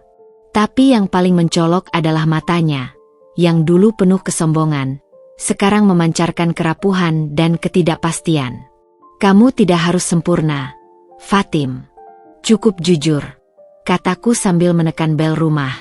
Mas Gilang membuka pintu dengan wajah yang sulit kubaca. Dia memandangiku, lalu Fatim, lalu kembali padaku. "Kalian datang," ucapnya datar. "Kami sepakat untuk mencoba," jawabku, merasakan jantung berdebar kencang. Fatim menarik napas dalam. "Kak, aku masuk dulu," potong Mas Gilang, membuka pintu lebar-lebar. Rumah itu masih sama, tapi terasa berbeda. Lebih dingin, lebih kosong. Aroma kopi yang biasa memenuhi udara sekarang digantikan oleh kesunyian. Kami duduk di ruang tamu. Fatim memilih kursi paling ujung, seperti ingin bersembunyi. "Aku sudah bicara dengan kampusmu," Mas Gilang memulai, tangannya meremas-remas bantalan sofa. "Mereka bersedia memberimu kesempatan kembali, dengan syarat kamu mengulang beberapa mata kuliah dan mengikuti konseling kampus." Fatim mengangguk pelan. Aku bersyukur. Tapi aku tidak yakin masih pantas. Berhenti merendahkan dirimu. Mas Gilang tiba-tiba berteriak, membuat kami berdua kaget. Itu yang selalu jadi masalahmu, Fatim. Kamu terlalu tinggi memandang dirimu. Lalu ketika jatuh, kamu terlalu rendah merendahkan dirimu. Dia berdiri, berjalan mondar-mandir. Kamu bukan dewi yang tak bersalah. Tapi kamu juga bukan sampah masyarakat seperti yang kamu pikir sekarang. Kamu manusia biasa yang melakukan kesalahan. Titik. Fatim terlihat seperti baru ditampar. Aku meraih tangannya yang dingin. Abangmu benar, Fatim. Jalan keluarnya bukan dengan menyiksa dirimu atas kesalahan masa lalu. Fatim menatap kami bergantian, lalu tiba-tiba menutup wajahnya. Tapi bagaimana aku bisa hidup dengan semua yang telah kulakukan? Bagaimana aku memandang kalian setelah semuanya? Mas Gilang mendekat, berlutut di hadapannya. Dengan berani, Dik, seperti dulu kau berani menghina kami, sekarang beranilah meminta maaf. Seperti dulu kau berani mengusir Dinda, sekarang beranilah menerima kebaikannya. Aku minta maaf. Fatim akhirnya menangis. Aku minta maaf untuk semuanya. Untuk sikapku, untuk kata-kataku, untuk tidak pernah bersyukur. Aku menariknya dalam pelukan. Kami tahu. Dan kami di sini untukmu. Malam itu, untuk pertama kalinya dalam berbulan-bulan, kami makan malam bersama di meja yang sama. Masakan sederhanaku, sayur asem dan ayam goreng, dihabiskan dengan cerita-cerita kecil tentang rencana Fatim kembali ke kampus. Aku akan cari kerja paruh waktu, ujar Fatim sambil menyuap nasi. Aku lihat ada kafe dekat kampus yang mencari pelayan. Kamu tidak perlu. Mas Gilang mulai bersikap protektif. Aku perlu, Bang. Fatim memotong lembut. Aku harus belajar mandiri. Dan aku ingin mulai membayar utangku pada Kak Dinda. Sedikit demi sedikit. Aku tersenyum. Utang itu bisa ditunda dulu. Fokus pada kuliahmu. Tidak, Fatim bersikeras. Ini bukan cuma tentang uang. Ini tentang kehormatanku.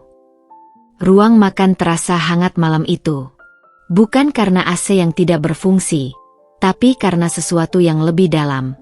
Pengertian, penerimaan, dan permulaan yang baru.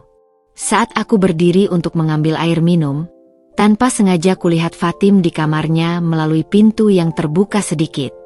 Dia sedang berdiri di depan cermin, memandangi wajahnya sendiri sambil berbisik sesuatu.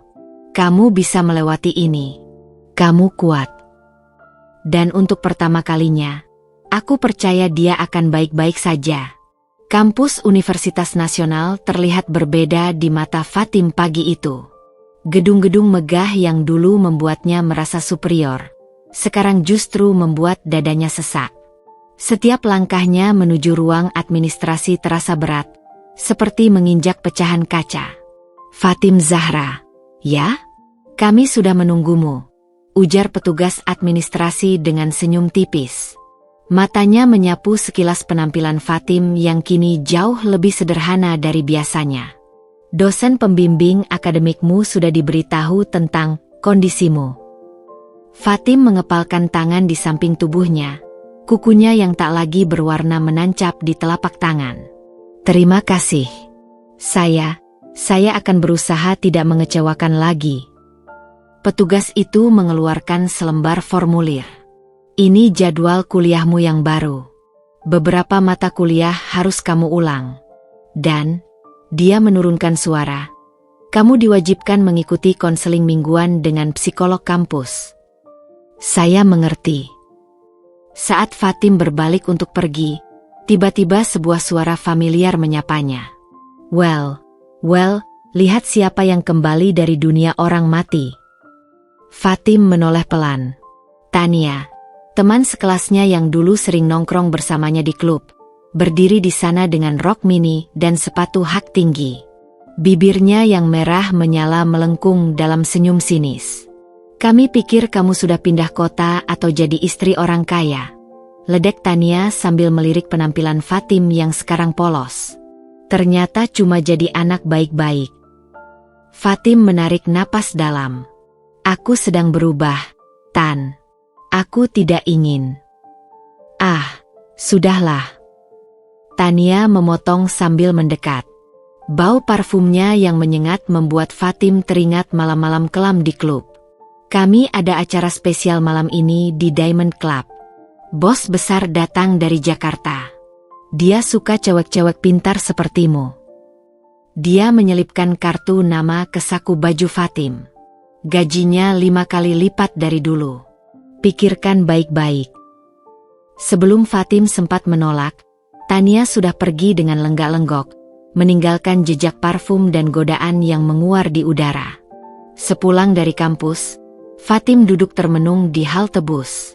Kartu nama itu terasa panas di sakunya. 5 kali lipat. Dengan uang sebanyak itu, dia bisa membayar utangnya pada Dinda lebih cepat. Bisa membantu biaya pengobatan ibunya. Bisa. Tidak. Dia menggedor bangku halte, membuat beberapa orang menoleh. Dia merogoh ponselnya dengan gemetar, mengetik pesan pada Dinda. Aku butuh bicara. Bisa ketemu di kafe dekat rumah. Kafe, kedai sunyi, yang sepi ternyata menjadi pilihan tepat. Fatim memilih meja di sudut paling belakang, jauh dari jendela dan pandangan orang. Dinda datang dengan wajah segar meski terlihat lelah. Konseling pertamamu bagaimana? Tanyanya sambil duduk. Fatim menggeleng. Besok baru mulai. Aku ada masalah lain. Dengan napas berat, dia mengeluarkan kartu nama itu dan meletakkannya di atas meja. Dinda membaca kartu itu, lalu menatap Fatim. Dan aku tidak tahu harus bagaimana. Fatim berbisik kasar. Lihat angka yang mereka tawarkan. Kak, dengan uang segitu aku bisa. Bisa apa? Dinda memotong. Bisa kembali ke lubang yang sama? Bisa menghancurkan lagi semua yang sudah kamu bangun. Fatim menunduk. Tapi butuh waktu bertahun-tahun untuk melunasi utangku padamu dengan gaji pelayan kafe. Dinda menarik napas panjang. Fatim, ini bukan tentang uang. Ini tentang pilihanmu hari ini. Dia mengambil kartu itu dan merobeknya perlahan menjadi 4 bagian. Uang akan datang dan pergi. Tapi harga dirimu? Begitu hilang, sulit untuk mendapatkannya kembali. Fatim memandangi sobekan kartu itu, lalu tiba-tiba air matanya jatuh. Aku takut, Kak. Aku takut tidak kuat. Kamu kuat. Dinda memegang tangannya. Kamu sudah membuktikannya dengan bertahan sampai hari ini. Bagaimana kalau suatu hari nanti godaannya terlalu besar? Bagaimana kalau aku jatuh lagi? Dinda tersenyum kecil. Maka kamu akan bangkit lagi. Dan aku akan tetap di sini untuk membantumu. Di luar kafe, hujan mulai turun. Tapi di dalam, 2 perempuan itu duduk dalam kehangatan yang mereka ciptakan bersama. Satu dengan keberaniannya yang baru ditemukan, satu lagi dengan kesabaran yang tak pernah pudar. Fatim mengangkat secangkir kopinya. Untuk hari baru, bisiknya. Dinda menyentuhkan cangkirnya. Untuk perubahan. Dan di antara mereka, sobekan kartu nama di atas meja basah oleh tetesan air yang bukan berasal dari hujan di luar. Pukul 10 pagi di kafe buku Lentera. Fatim dengan seragam putih hitamnya yang sederhana sedang menyusun gelas-gelas di rak dengan ritme yang teratur. 2 minggu sudah berlalu sejak pertemuannya dengan Tania, dan pilihannya untuk bekerja di kafe kecil ini, meski dengan gaji jauh lebih rendah, memberikannya ketenangan yang tak ternilai. Fatim, tolong bersihkan meja nomor 5, panggil Pak Andi, pemilik kafe, sambil menunjuk ke sudut ruangan. Siap, Pak. Saat Fatim mendekati meja tersebut, punggungnya langsung menegang. Seorang pria dengan kemeja lengan panjang bermotif geometris duduk santai di kursi. Seorang pria yang sangat dia kenal. "Selamat pagi, Nona." "Kopi hitam saja," ujar pria itu tanpa mengangkat kepala. Matanya masih tertuju pada dokumen di tangannya. Fatim berharap suaranya tidak gemetar. "Baik, Pak. Segera saya antar." Dia berbalik dengan cepat. Jantung berdegup kencang. "Harus tenang," bisiknya dalam hati. "Mungkin dia tidak mengenalimu." Tapi ketika dia kembali membawa kopi, pria itu justru mengangkat wajahnya. Mata mereka bertemu, dan Fatim melihat kilatan pengakuan di sana. "Fatim? Fatim Zahra." Dia membeku. "Maaf, Pak. Saya rasa Bapak salah orang." Pria itu, yang Fatim kenal sebagai Bapak Edwin, klien tetap di klub dulu, tersenyum tipis. "Kamu pikir aku bisa melupakan gadis secantik kamu? Dulu kamu selalu jadi favoritku di Diamond Club." Keringat dingin mulai mengucur di pelipis Fatim. Saya tidak bekerja di sana lagi." Edwin menyandarkan tubuh ke kursi, matanya menyapu tubuh Fatim dari atas ke bawah. "Kelihatannya memang begitu. Tapi lihatlah dirimu, bekerja di kafe kecil seperti ini? Buang-buang potensi." Dia mengeluarkan kartu nama dari dompet kulitnya. "Aku punya apartemen di kawasan elit. Butuh seseorang untuk mengurusnya. Gajinya 5 kali lipat dari tempat ini." Fatim menggigit bibir bawahnya sampai nyaris berdarah. "Saya tidak tertarik." "Pikirkan baik-baik." Edwin berdiri, dengan sengaja menyenggol tangannya saat menyerahkan kartu nama. "Nomorku masih sama. Kamu ingat, kan?" Setelah pria itu pergi, Fatim berdiri terpaku di dekat meja itu. Kartu nama terasa seperti bara api di tangannya. "Fatim, kamu baik-baik saja?" Pak Andi menghampiri dengan wajah khawatir. Saya butuh istirahat sebentar, Pak." Di toilet belakang, Fatim membasuh wajahnya berulang kali. Bayangan masa lalu datang bergelombang. Edwin dan uangnya yang mudah, minuman mahal, janji-janji palsu. Dia merogoh ponselnya, jemarinya menari di atas layar. Seharusnya dia menelepon Dinda atau Mas Gilang. Tapi entah mengapa, yang dia ketik justru, "Masih ada lowongan di Diamond Club." Pada Tania. Malam harinya, Fatim berdiri di depan cermin kamarnya, memandangi dua pakaian yang tergeletak di tempat tidur. Seragam kafe yang sederhana dan gaun hitam ketat yang dulu sering dipakainya ke klub. "Apa yang sedang aku lakukan?" bisiknya pada bayangannya sendiri. Ponselnya bergetar. Pesan dari Tania. "Malam ini shift khusus. Bos dari Jakarta datang. Kamu langsung bisa dapat 5 juta cash." 5 juta. Sangat lumayan untuk menyicil utangnya pada Dinda. Dengan uang segitu, dia bisa. Ketukan di pintu mengganggu lamunannya. "Fatim, aku mau masuk." Suara Dinda dari balik pintu. Dengan panik, Fatim menyembunyikan gaun hitam itu di bawah bantal. Silahkan." Dinda masuk membawa 2 gelas coklat panas. "Aku lihat kamu pulang cepat hari ini. Ada apa?"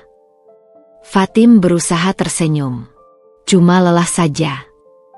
Tapi Dinda bukan orang yang mudah dibohongi. Matanya yang tajam langsung menangkap kegelisahan Fatim. "Kamu sedang memikirkan sesuatu?" "Tidak, aku." "Fatim." Dinda duduk di sampingnya. "Kamu ingat apa yang kita bicarakan di kafe waktu itu?"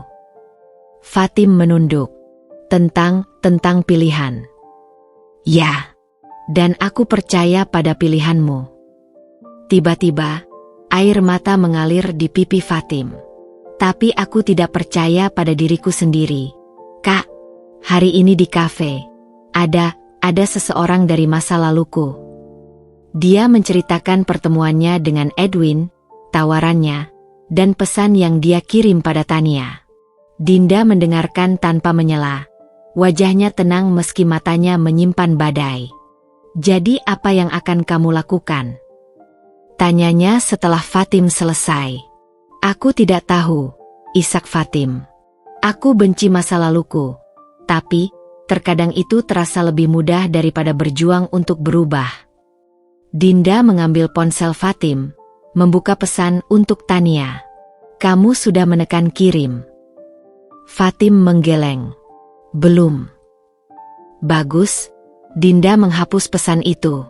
Karena pilihan terbaik seringkali yang paling sulit. Dia meraih tangan Fatim. Aku tidak akan menjanjikan ini akan mudah. Tapi aku janji akan bersamamu di setiap langkah. Fatim menatap ponselnya. Lalu pada Dinda. Kenapa kamu masih peduli padaku? Setelah semua yang kulakukan. Dinda tersenyum. Karena dulu, ada seseorang yang memberiku kesempatan kedua ketika aku tidak pantas mendapatkannya. Sekarang giliranku untuk membalas kebaikan itu. Malam itu, untuk pertama kalinya dalam hidupnya, Fatim merasa dipahami sepenuhnya. Dengan segala kekurangannya, dengan segala kesalahannya. Dan ketika dia memilih mengirim pesan pada Tania yang isinya, "Maaf, aku memilih jalan yang berbeda." Dia tahu ini bukan akhir dari perjuangannya. Ini baru permulaan. Hari Minggu pagi yang cerah seharusnya menjadi hari yang tenang. Aku sedang menyiapkan sarapan di dapur rumah Mas Gilang. Telur dadar, nasi goreng, dan sambal buatanku yang kini menjadi favorit keluarga. Fatim membantu mengatur meja, sementara Mas Gilang membaca koran di teras. Tiba-tiba, bel pintu berbunyi nyaring. Aku yang buka, ujar Fatim sambil berjalan ke pintu depan.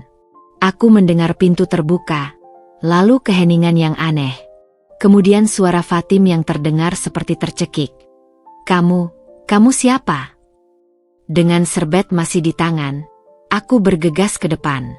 Dan di sana, di depan pintu, berdiri seorang perempuan dengan gaun merah menyala, tas branded terbaru di bahu, dan senyum yang terlalu percaya diri untuk jam segini.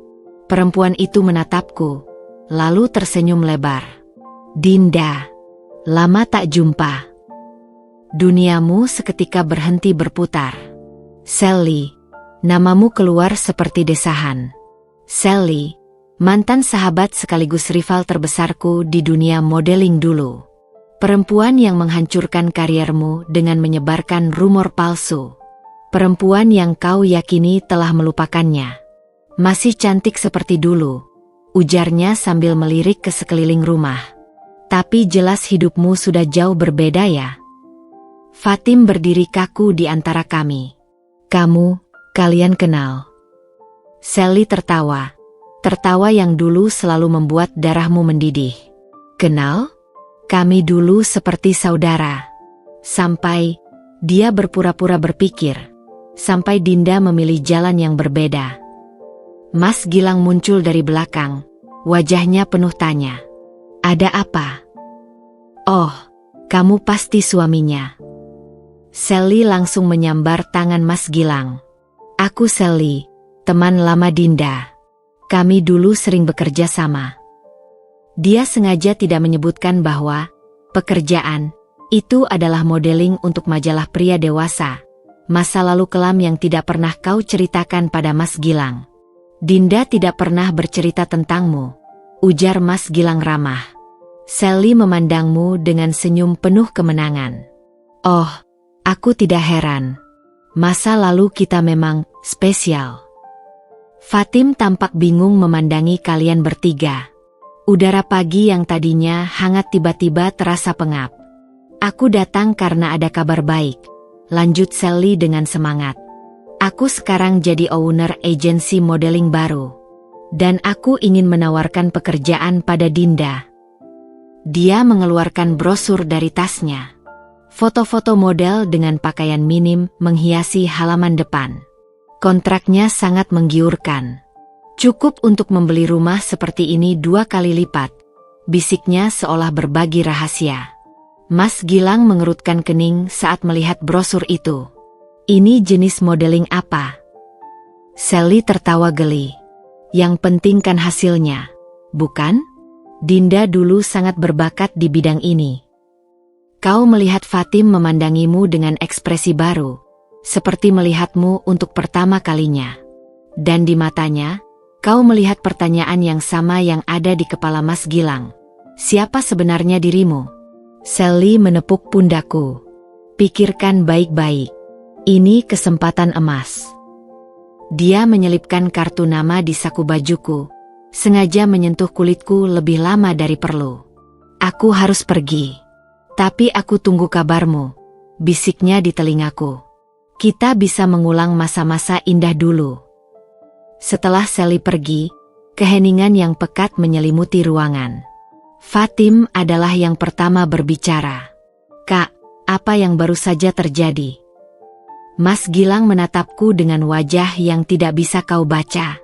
Kamu punya masa lalu modeling yang tidak kamu ceritakan. Sarapan yang tadi terlihat lezat sekarang terasa seperti batu di perutku. Bukan seperti yang kalian pikirkan. Aku mencoba menjelaskan. Tapi bagaimana menjelaskan sesuatu yang bahkan aku sendiri berusaha lupakan? Bagaimana menceritakan pada mereka tentang Dinda yang berbeda? Dinda yang muda, naif, dan terjebak dalam dunia glamor semu? Dan yang paling menyakitkan, kini aku berdiri di sepatu Fatim, merasakan bagaimana rasanya ketika masa lalu yang aku sembunyikan tiba-tiba muncul menghantui. Matahari sudah bergeser ke arah barat ketika aku akhirnya berani mengangkat wajah dari telapak tangan. Seluruh hari ini aku mengurung diri di kamar, menolak makan siang yang Fatim antarkan dengan wajah penuh tanya. Suara ketukan pintu yang kesekian kalinya membuat aku menghela napas berat. Dinda, tolong bicara padaku. Suara Mas Gilang di balik pintu terdengar berat, seperti orang yang menahan amarah sekaligus kekhawatiran. Aku menarik nafas dalam-dalam sebelum membuka pintu perlahan. Wajah Mas Gilang yang biasanya hangat sekarang terlihat dingin dan asing. Aku tidak bermaksud menyembunyikan apapun darimu, ujarku segera. Suaraku lebih parau dari yang kukira. Mas Gilang masuk dan duduk di tepi tempat tidur. Tangannya mengepal longgar di atas paha. Lalu mengapa baru sekarang aku tahu kalau istriku dulu seorang model? Bukan model porno. Potongku cepat, pipiku memanas. Majalah pria dewasa, ya. Tapi bukan yang vulgar. Dan itu dulu, Mas. Sudah lama sekali. Dia mengangkat wajahnya, matanya yang biasanya penuh kehangatan sekarang dingin menyakitkan. Berapa lama kalian berteman dengan perempuan itu?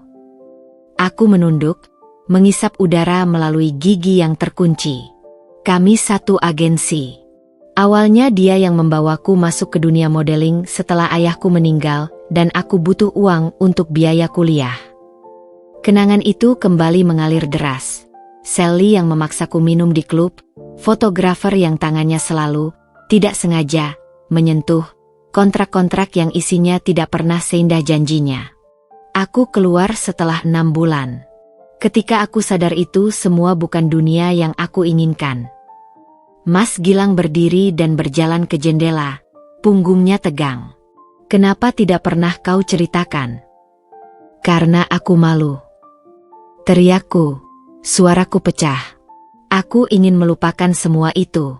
Aku bahkan tidak memberitahu ibuku dulu. Dia memutar badan. Wajahnya sekarang menunjukkan emosi yang bertumpuk. Kecewa, marah, tapi juga sedih. Tapi aku suamimu, Dinda. Harusnya tidak ada rahasia di antara kita. Aku ingin berlari dan memeluknya. Tapi kakiku seperti tertanam kuat di lantai. Aku takut kau akan memandangku berbeda. Dan sekarang, dengan semua ini, tangannya menunjuk ke arah kartu nama Sally yang tergeletak di meja. Apa yang kau pikirkan? Aku menggigit bibirku. Aku tidak akan menghubunginya. Aku sudah meninggalkan dunia itu. Dia menghela nafas panjang. Aku butuh waktu sendirian. Ketika pintu kamar tertutup perlahan, tubuhku lunglai ke lantai. Air mata yang kutahan seharian akhirnya meledak. Di ruang tamu, Fatim duduk termenung dengan brosur Sally di tangannya. Matanya menyapu foto-foto model dengan pakaian minim, lalu kembali ke foto Dinda yang tersenyum di meja. Dinda yang dia kenal selama ini, sederhana, kuat, dan penuh integritas. Tidak cocok, bisiknya pada diri sendiri. Ketika Mas Gilang muncul dengan wajah muram, Fatim segera berdiri. "Kak, aku tidak ingin membicarakannya sekarang," potong Mas Gilang kasar. Tapi Fatim tidak menyerah. "Kakak harus mendengar dulu penjelasan Dinda. Dia sudah punya cukup waktu untuk menjelaskan. 6 tahun pernikahan, Fatim. 6 tahun kebohongan." Fatim terkesiap. Tiba-tiba, situasi ini terasa sangat ironis. Kakak marah karena Dinda menyembunyikan masa lalunya? Padahal aku melakukan hal yang jauh lebih buruk pada kalian. Mas Gilang menatapnya. Napasnya masih berat. "Dan lihatlah bagaimana Kak Dinda memaafkanku," lanjut Fatim dengan suara bergetar. "Dia memberiku kesempatan padahal aku tidak pantas mendapatkannya." Dia mengambil brosur itu dan merobeknya perlahan. "Aku tidak mengenal Kak Dinda yang di foto ini. Tapi aku mengenal Kak Dinda yang menjagaku ketika aku jatuh, yang memberiku pekerjaan ketika aku butuh, yang..." Suaranya pecah. "Yang melihat kebaikan dalam diriku ketika bahkan aku sendiri tidak bisa melihatnya." Mas Gilang terdiam lama. Kemudian dia mengambil jaketnya.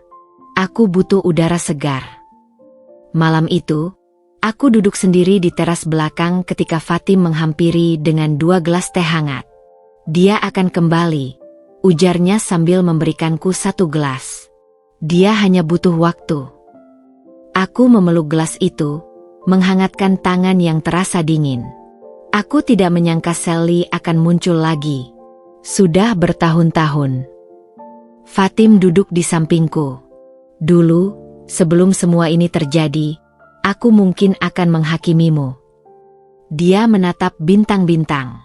"Tapi sekarang aku mengerti, kadang kita melakukan hal-hal yang tidak bangga hanya untuk bertahan hidup." Aku memandanginya. Fatim yang sekarang begitu berbeda dari perempuan sombong yang dulu mengusirku dari rumah ini. "Aku tidak malu dengan masa laluku," aku akhirnya berkata. "Tapi aku malu karena tidak pernah memiliki keberanian untuk menceritakannya pada orang yang kucintai." Fatim tersenyum kecil. "Mungkin inilah saatnya untuk mulai jujur. Pada Mas Gilang, dan pada dirimu sendiri." Di kejauhan, pintu depan terbuka. Langkah kaki Mas Gilang terdengar berat mendekat. Aku menarik nafas dalam-dalam, bersiap menghadapi konsekuensi dari semua rahasia yang akhirnya terungkap. Tapi ketika dia muncul di pintu teras, wajahnya tidak lagi marah, hanya lelah dan penuh pertanyaan. "Aku ingin mendengar semuanya," ujarnya pelan. "Dari awal. Dan untuk pertama kalinya dalam hidupku, aku siap menceritakan kisahku yang seutuhnya, tanpa filter, tanpa kebohongan. Karena seperti yang Fatim katakan, inilah saatnya untuk jujur." Pukul 2 dini hari, aku masih terjaga di sofa ruang tamu sementara Mas Gilang duduk berjarak di seberangku. Secangkir kopi yang sudah dingin terabaikan di meja rendah antara kami. Suara detak jam dinding seperti menghitung mundur menuju sesuatu yang tak terelakkan. Jadi setelah kontrak modeling itu berakhir, aku berjanji pada diriku sendiri untuk tidak pernah melihat ke belakang. Ujarku, memecah kesunyian yang sudah berlangsung hampir setengah jam. Mas Gilang mengusap wajahnya yang letih. "Dan Sally? Apa hubunganmu dengannya sebenarnya?" Aku menarik napas dalam. "Dia, lebih dari sekadar teman satu agensi. Kami sempat dekat, sangat dekat." Kata-kata itu terasa seperti kaca pecah di lidahku. Tapi ketika aku tahu dialah yang sengaja menjerumuskanku ke proyek-proyek kotor itu, aku memutuskan semua hubungan. Dia mengangkat alis. "Kotor. Proyek di luar kontrak resmi," jelasku pelan. "Foto-foto yang seharusnya tidak dipublikasikan. pertemuan dengan klien tertentu. Aku menolak, dan itu membuatku dipecat. Mas Gilang berdiri mendadak. Kursinya tergeser dengan suara kasar. Dan kamu tidak berpikir ini adalah sesuatu yang harus kau ceritakan sebelum kita menikah? Aku ingin melupakannya, Mas. Aku. Tapi itu tidak bekerja seperti itu, Dinda. Suaranya menggelegar di ruangan sempit. Kau pikir aku akan menghakimimu? Memandangmu rendah? Kau tidak memberiku kesempatan untuk memilih, untuk menerimamu sepenuhnya, termasuk masa lalumu. Aku tercekat. Air mataku yang sudah menumpuk akhirnya jatuh. Aku takut kehilanganmu. Dan sekarang, dia menatapku dengan mata berkaca-kaca. Apa yang kau pikir terjadi sekarang? Pintu kamar Fatim terbuka perlahan.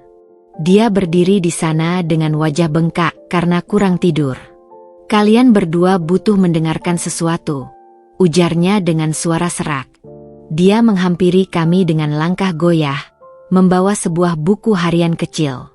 Aku mulai menulis ini sejak pertama kali Kak Dinda membawaku pulang dari kantor polisi.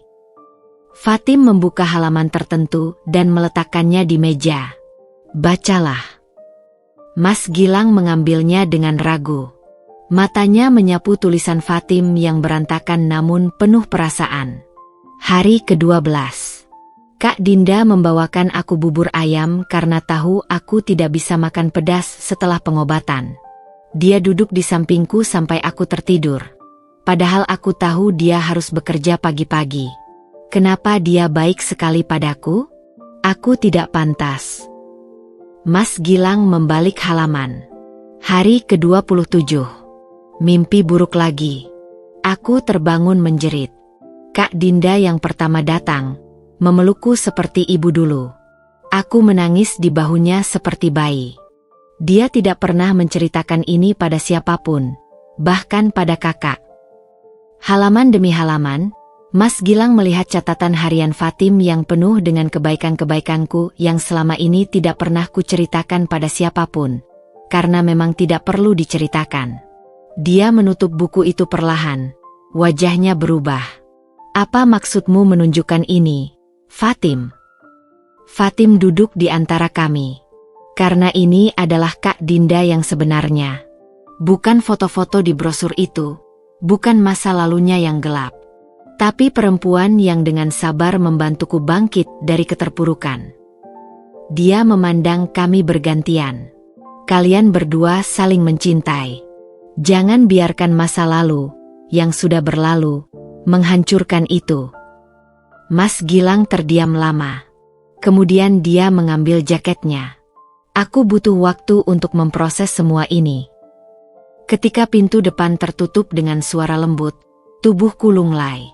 Fatim segera memelukku erat. Sebelum aku tertidur, teleponku bergetar.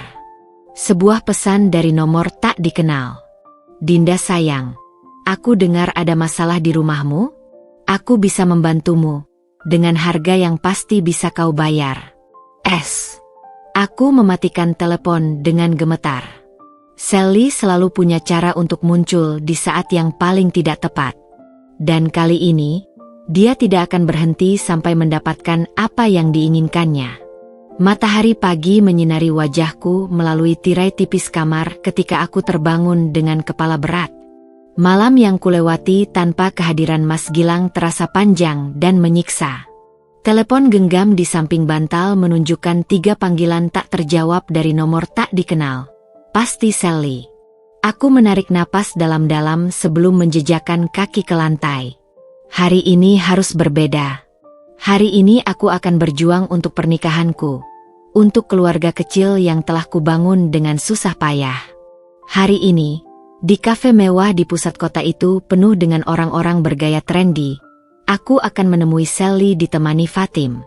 Ketika kami tiba, Sally sudah duduk di sudut paling dalam, mengenakan dress merah yang tidak bisa tidak menarik perhatian.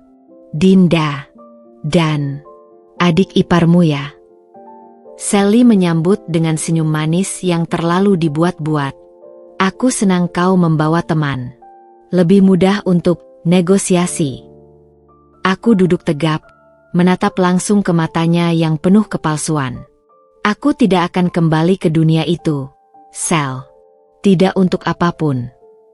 Sally tertawa kecil, lalu mengeluarkan sebuah amplop dari tas Hermesnya. Kau bahkan belum lihat tawaranku. Dia menyebarkan beberapa foto di atas meja. Foto-foto lama yang tidak pernah kukira masih ada. Foto-foto yang seharusnya sudah hancur. Fatim mengerutkan kening melihat foto-foto itu. Ini? Jangan khawatir, sayang. Sally menepuk tangan Fatim. Ini masih kategori aman. Tapi, dia mengeluarkan foto lain dari amplop. Yang ini mungkin akan membuat suamimu tidak senang. Dadaku sesak melihat foto itu. Foto diriku dengan baju yang nyaris tidak ada di sebuah kamar hotel. Dipotret dari sudut yang jelas-jelas tanpa persetujuanku. Ini ilegal. Suaraku gemetar. Kau memotretku tanpa izin. Dan Sally menyeringai. Yang penting sekarang aku punya ini. Dan beberapa koleksi lainnya. Fatim tiba-tiba berdiri. Wajahnya merah padam. Kau bajingan. Sally hanya tertawa. Tenang. Sayang, aku tidak akan menyebarkannya, asal Dinda mau bekerja sama. Aku menarik napas dalam-dalam, tiba-tiba merasa sangat tenang. Tidak, Sally, sebarkan saja. Sally terkejut. Apa? Aku sudah bicara jujur pada suamiku tentang masa laluku. Foto-foto ini hanya akan membuatmu terlihat seperti apa adanya, seorang pemeras. Aku berdiri, mengambil tas dengan tenang. Dan untuk informasi, aku sudah menghubungi temanku di kepolisian tentang modus operandimu yang baru, memeras mantan model dengan foto-foto lama. Ternyata sudah beberapa korban.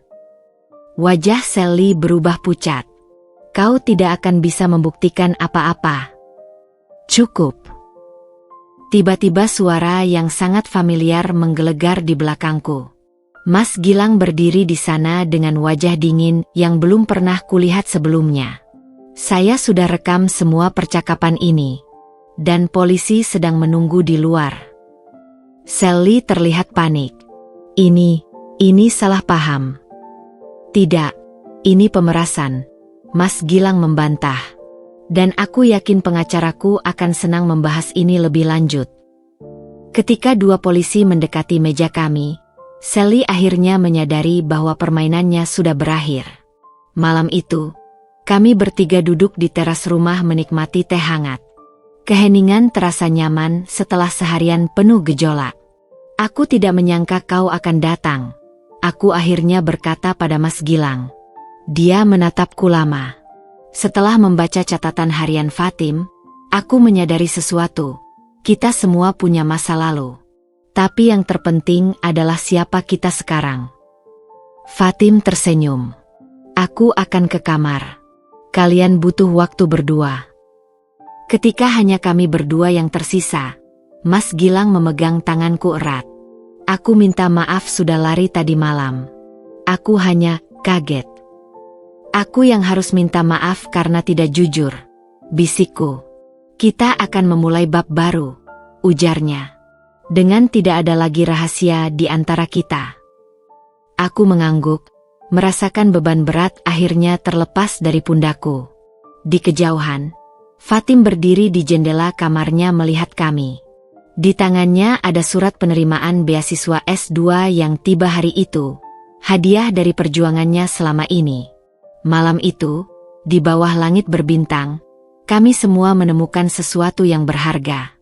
Cinta itu bukan tentang kesempurnaan, tapi tentang menerima ketidaksempurnaan, dan memilih untuk tetap bertahan. Dan terkadang, di ujung badai terberat sekalipun, kita bisa menemukan pelangi yang tak terduga.